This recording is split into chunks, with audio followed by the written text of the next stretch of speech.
السلام عليكم. النهاردة جايين نتكلم عن موبايلين وهنقول المواصفات الكاملة ما بينهم من حيث المميزات والعيوب وكمان سعر الموبايلين. بس في البداية خلينا أفكرك، لو أنت مش مشترك في القناة ياريت تشترك وتفعل زر الجرس على الكل علشان يوصلك كل فيديو جديد.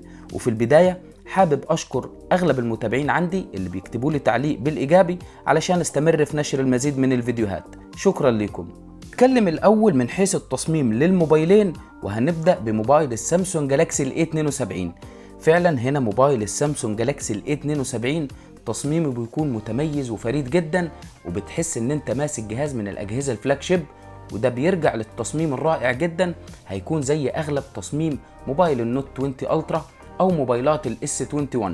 فعلا هنا التصميم بيكون متميز وفريد لموبايل السامسونج جالاكسي ال A72، مع وجود الأربع كاميرات الخلفية في ظهر الموبايل وفلاش الليد.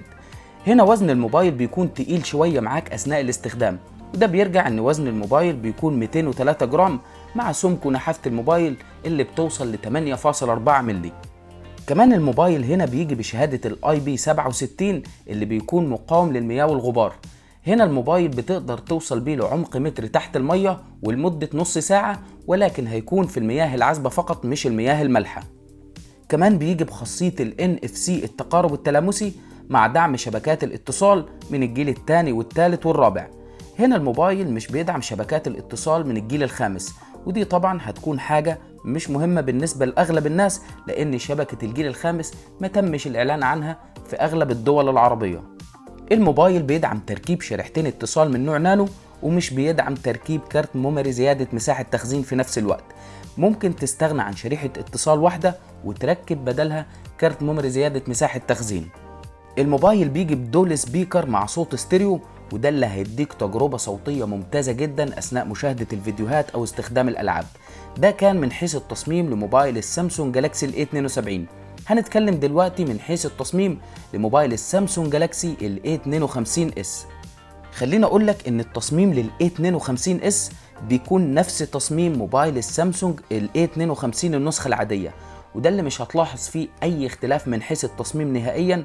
نفس وجود الكاميرات الخلفية ونفس تصميم الموبايل من حيث الظهر اللي بيجي من البلاستيك من مادة البوليكربونايت. ال A52s بيجي بوزن 189 جرام مع سمك ونحافة الموبايل اللي بتوصل ل 8.4 مللي. كمان الموبايل بيجي بشهادة الاي بي 67 اللي بيكون مقاوم للمياه والغبار، واللي هيخليك تقدر توصل لعمق متر تحت المية ولمدة نص ساعة. كمان الموبايل بيدعم خاصية ال NFC التقارب التلامسي مع دعم شبكات الاتصال من الجيل الثاني والثالث والرابع والخامس. هنا الموبايل بيجي داعم لشبكات ال 5G مع دعم تركيب شريحتين اتصال من نوع نانو بدون تركيب كارت ميموري زيادة مساحة تخزين. وبكده يبقى ال A52s هيتفوق على ال A72 من حيث دعم شبكات الجيل الخامس. هنتكلم دلوقتي عن الشاشة للموبايلين، وهنبدأ بال A72. الشاشة هنا بتيجي من نوع سوبر أموليد، واللي هتديك ألوان وسطوع ممتاز جدا أثناء مشاهدة الفيديوهات أو استخدام الألعاب.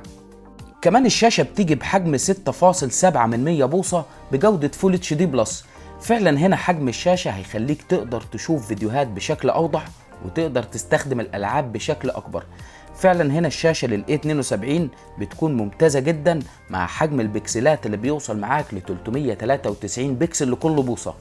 كمان من الحاجات المميزة هنا للشاشة لل A72 وهي طبقة الحماية اللي بتيجي كورنينج جوريلا جلاس 5. فعلا هنا طبقة الحماية بتكون ممتازة جدا لل A72، وده اللي بيميزه عن أغلب المنافسين اللي موجودين حاليا. الشاشة ألوان وسطوع ممتاز جدا لشركة سامسونج بتقدمها في ال A72 بشكل ممتاز جدا. زي ما قلت لك طبقة الحماية بتكون من أفضل أنواع طبقات الحماية اللي موجودة على الشاشات. كمان معدل التحديث اللي بيوصل معاك ل 90 هرتز، واللي هتلاحظه بشكل كبير جدا أثناء التصفح والتنقل ما بين الأيقونات. كمان اللي بيميز الشاشة هنا هي نسبة السطوع اللي بتوصل معاك ل 800 نتس، واللي هيخليك تقدر تشوف المحتوى بالكامل على الموبايل تحت أشعة الشمس. هنا الموبايل بيقدم تجربة ممتازة جدا في نسبة السطوع. كمان المعالج والأداء اللي بيهتم بيه أغلب الأشخاص اللي بتحب تستخدم الألعاب، واللي بيجي من شركة كوالكوم سناب دراجون 720G، واللي قدم تجربة ممتازة جدا أثناء استخدامك للألعاب. كمان مع بصمة الموبايل اللي بتكون في زرار الباور، وأدائها بيكون متميز جدا ومفهوش أي مشاكل. هنتكلم دلوقتي عن الشاشة والأداء والمعالج للسامسونج جالاكسي ال A52s. الشاشة هنا برضو بتيجي من نوع سوبر أموليد بمساحة 6.5 بوصة بجودة فول اتش دي بلس. في البداية خليني أقول لك اللي اتغير هنا لل A52s عن موبايل ال A52 النسخة العادية، وهو معدل التحديث اللي بيوصل معاك ل 120 هرتز، واللي هتلاحظه بشكل أساسي وشكل كبير أثناء التصفح أو الانتقال. كمان مع التغيير الكلي اللي حصل في الأداء والمعالج اللي بيجي من سناب دراجون 778 جي 5G. فعلا هنا أداء المعالج ممتاز جدا، وهيكون أكفأ من موبايل السامسونج ال A72. كمان مع دقة التصنيع اللي بتوصل معاك ل 6 نانومتر، واللي هتكون موفرة في الطاقة بشكل كبير. أداء المعالج هنا بيقدم أداء ممتاز جدا في الألعاب، خصوصا لو انت بتحب تستخدم الألعاب لفترات طويلة.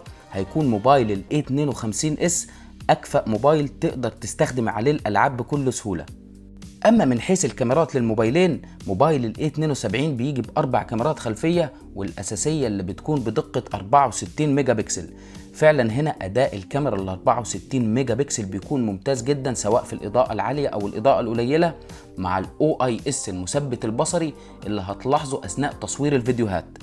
أما الكاميرا التانية اللي بتيجي بدقة 8 ميجا بكسل، واللي بتيجي بفتحة عدسة 2.4، واللي هتكون مسؤولة عن خاصية الزوم. هنا بتقدر توصل ل 3x زوم بدون فقدان للتفاصيل. كمان مع المثبت الإلكتروني ال OIS هتاخد تجربة عالية جدا أثناء تصويرك للفيديوهات من حيث موبايل ال A72. أما الكاميرا الثالثة فاللي بتيجي بدقة 12 ميجا بكسل بفتحة عدسة 2.2، واللي هتكون مسؤولة عن التصوير الواسع. أما الكاميرا الرابعة فبتيجي بدقة 5 ميجا بكسل بفتحة عدسة 2.4، ودي هتكون مسؤولة عن التصوير الماكرو. فعلا أداء الكاميرات هنا بيكون ممتاز جدا لل A72 مع الشاشة السوبر أموليد اللي هتديك ألوان وسطوع وتفاصيل في الصورة ممتازة جدا. أما من حيث ال A52s فالموبايل برضه بيجي ب4 كاميرات خلفية، والأساسية اللي بتكون بدقة 64 ميجا بكسل مع دعم المثبت البصري ال OIS. هنا أقدر أقول لك إن الموبايلين زي بعض تماما في التصوير، باختلاف الأداء والمعالج اللي هيعالج الصورة بشكل قوي جدا. كمان تصوير الفيديوهات بيكون 4K للموبايلين. بطارية ال A72 بتكون 5000 ملي أمبير مع دعم الشحن بقوة 25 واط، ولكن الشحن المرفق بقدرة 15 واط. أما موبايل ال A52s فبيجي ببطارية 4500 أمبير مع دعم الشحن السريع بقدرة 25 واط، ولكن الشحن المرفق مع الجهاز بقدرة 15 واط. في النهاية خلينا أقول لك إن موبايل ال A52 هيتفوق على ال A72 من حيث الأداء والمعالج، واللي بيكون ليه دور كبير جدا أثناء استخدامك للموبايل. كمان إن ال A52s بيكون داعم لشبكات الجيل الخامس، باختلاف ال A72 إنه مش بيدعم شبكات الجيل الخامس. في النهاية سعر الموبايلين بيكون في فئة ال 7000